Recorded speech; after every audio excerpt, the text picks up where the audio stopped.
नमस्कार, मैं हूं अनुकुल तिवारी और आप वॉइस हब देख रहे। देखिए, यूजीसी नेट का पेपर रद्द किया जाता है। आपको मालूम होगा, हर जगह आप खबर भी देख रहे थे। तो देखिए, आपको हम बताते हैं कि अगर यूजीसी नेट में लाखों लोग बैठते हैं और सब लोग परीक्षा देते हैं बढ़िया से, तो उसके बाद पेपर लीक होने के बाद तुरंत पेपर रद्द किया जाता है।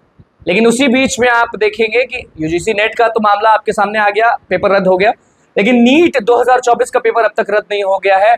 टीआरई 1 टीआरई 2 के जितने भी लोग हैं उनको रिवाइज रिजल्ट नहीं मिला है, सप्लीमेंट्री रिजल्ट नहीं मिला है। और ऐसे में आप जानते हैं कि किस तरह से शिक्षक अभ्यर्थी हो गए, नीट के स्टूडेंट्स हो गए, किस तरह से झेल रहे हैं। बिल्कुल आप सही सुन रहे हैं, नीट 2024 रद्द होना चाहिए। जांच बैठी हुई है, लेकिन बहुत स्लो प्रोसेस चल रहा है अब तक। जैसे यूजीसी नेट का जैसे पता चला वैसे पेपर रद्द किया गया, वैसे नीट 2024 में टीआरई 1 टीआरई 2 में एक्शन क्यों नहीं। आप स्क्रीन पर देखिए कि सांसद पप्पू यादव क्या कुछ कह रहे हैं। तो आप स्क्रीन पे देख रहे होंगे कि सांसद पप्पू यादव सीधे लिखते हैं, यूजीसी नेट की परीक्षा को रद्द कर दिया गया है, तो नीट की परीक्षा को क्यों नहीं रद्द किया। सीधे सवाल पूछ रहे हैं पप्पू यादव कि अगर यूजीसी नेट का जो परीक्षा है उसको रद्द करते हैं, जैसे मालूम चलता है आपको कि पेपर लीक हुआ है, कुछ कांड हुआ है, और आप पेपर रद्द कर देते हैं, तो जब नीट में इतना श्योर है, 2024 नीट की हम बात कर रहे हैं, तो नीट में जब आप इतना श्योर हैं तो क्यों इतना लंबा प्रोसेस करना है, ये करना है, वो करना है। तो सीधे पप्पू यादव जो है वो लिखते हैं, वो तो नीट की परीक्षा को रद्द क्यों नहीं कर रहे हैं। 23 लाख परीक्षार्थियों के भविष्य से जुड़ी नीट की परीक्षा में इतनी धांधली के बाद भी किसके दबाव में इसे रद्द नहीं किया जा रहा है।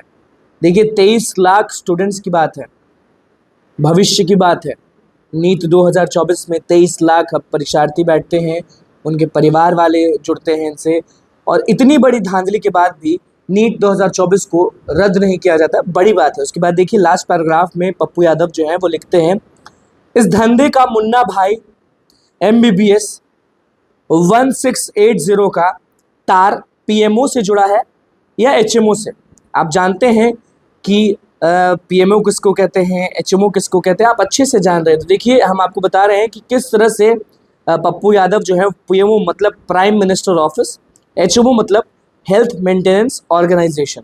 अब देखिए, सांसद पप्पू यादव तो पूरे जोश में दिख रहे हैं और सीधे बोल रहे हैं कि अगर यूजीसी नेट का परीक्षा रद्द करते हैं आप, तो नीट 2024 का पेपर क्यों नहीं रद्द करते। लेकिन हम ऐड करना चाहेंगे एक चीज, अगर यूजीसी नेट का परीक्षा रद्द किया जाता है तो रिवाइज रिजल्ट, सप्लीमेंट्री, ये सब क्यों नहीं मिलता है, क्यों नहीं एक्शन लिया जा रहा है, क्यों नीतीश कुमार ध्यान नहीं दे रहे हैं, क्यों नीतीश कुमार ट्वीट नहीं कर रहे हैं, क्यों शिक्षा विभाग कुछ नहीं बोल रही है, क्यों बड़े बड़े लोग चुप हैं इस पर। नीट 2024 में आपको मालूम होगा कि तेजस्वी यादव का नाम आ रहा है, श्योरिटी अभी नहीं है लेकिन नाम जरूर आ रहा है, क्योंकि सिकंदर जो पकड़ाया है वो बहुत ही ज्यादा करीबी है तेजस्वी यादव का। अब ऐसे में देखिए, यूजीसी नेट का परीक्षा तो रद्द हो गया, अब देखने वाली बात होगी कि नीट 2024 का परीक्षा कब रद्द होता है, एक्शन में कब आती है सरकार, सप्लीमेंट्री, रिवाइज रिजल्ट, रिजर्वेशन, बाकी जितने भी मामले हैं सबको लेकर कब नीतीश कुमार एक्शन में आते हैं, सम्राट चौधरी एक्शन में आते हैं, विजय सिन्हा एक्शन में आते हैं। क्योंकि यूजीसी नेट का अगर परीक्षा तुरंत रद्द किया जाता है तो ये लोग पे भी एक्शन लेना चाहिए। तो बस हमारे चैनल को सब्सक्राइब कर, धन्यवाद।